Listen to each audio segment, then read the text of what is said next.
नमस्कार भक्तजनों, इस वीडियो में सुनेंगे कार्तिक मास महात्म कथा का 17वां अध्याय, जिसमें देवी द्वारा शुक्राचार्य को युद्ध से गायब करने की कथा के आगे की कथा का वर्णन है, जिसकी कथा आपको मेरे इस चैनल पे कार्तिक मास का महात्म कथा के 16वां अध्याय में मिल जाएगा।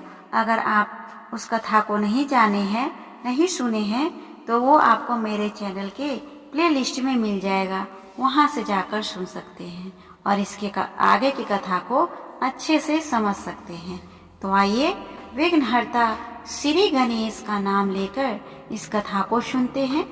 कथा में आगे बढ़ने से पहले प्लीज आप मेरे वीडियो को लाइक और शेयर कर ले, साथ ही चैनल को भी सब्सक्राइब कर ले और बेल आइकन को दबाना ना भूलें, ताकि जब भी मैं इसके आगे का वीडियो अपलोड करूं उसका नोटिफिकेशन सबसे पहले आपको मिले और आप इसके आगे की कथा को मिस न कर पाए। तो आइए सुनते हैं। भक्ति से भरे भाव हे हरि मेरे मन उपजाओ। 17वां अध्याय कार्तिक कृपा दृष्टि कर जाओ। उस समय शिव जी के गण प्रबल थे और उन्होंने जालंधर के शुंभ निशुंभ और महाशूर कालनेमी आदि को पराजित कर दिया। यह देखकर सागर पुत्र जालंधर एक विशाल रथ पर चढ़कर, जिस पर लंबी पताका लगी हुई थी, युद्ध भूमि में आया। इधर जय और शील नामक शंकर जी के गण भी युद्ध में तत्पर होकर गरजने लगे। इस प्रकार दोनों सेनाओं के हाथी, घोड़े, शंख, भेरी और दोनों ओर के सिंहनाद से धरती त्रस्त हो गई।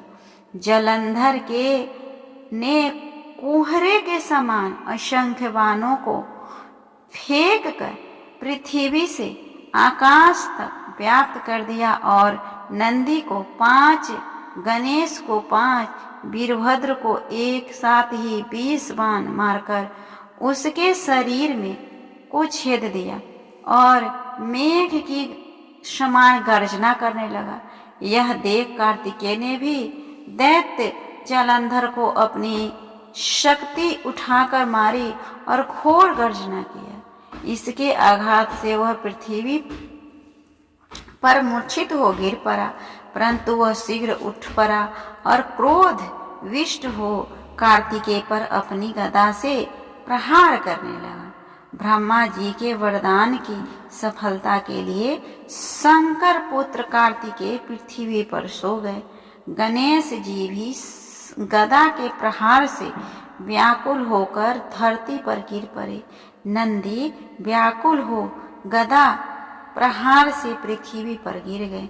फिर दैत्य ने हाथ में परिध ले शीघ्र ही वीरभद्र को पृथ्वी पर गिरा देख शंकर जी गण चिल्लाते हुए संग्राम भूमि छोड़ बड़े वेग से भाग गए। वे भागे हुए गण शीघ्र ही शिव जी के पास आ गए और व्याकुलता से युद्ध का सब समाचार कह सुनाया। लीलाधारी भगवान ने उन्हें अभय दे सबका संतोष वर्धन किया। इस तरह हमने सुना कार्तिक मास महात्म कथा का 17वां अध्याय।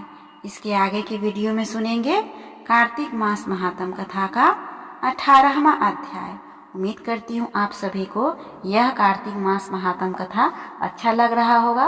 कैसा लग रहा है प्लीज कमेंट बॉक्स में लिख कर बताएं। अगर आपका किसी भी तरह का कोई सजेशन है वो भी आप लिख सकते हैं, इस पर मैं ध्यान दूंगी। और आपको किसी तरह की कोई जानकारी की आवश्यकता है वो भी आप कमेंट बॉक्स में लिख सकते हैं, मैं उसका आंसर देने की कोशिश करूंगी। तब तक के लिए मिलते हैं अगले वीडियो में। आप सभी पे भगवान श्री हरि विष्णु अपनी कृपा बनाए रखे। ओम नमो भगवते वासुदेवाय नमः। ओम लक्ष्मी नारायणाय नमो नमः।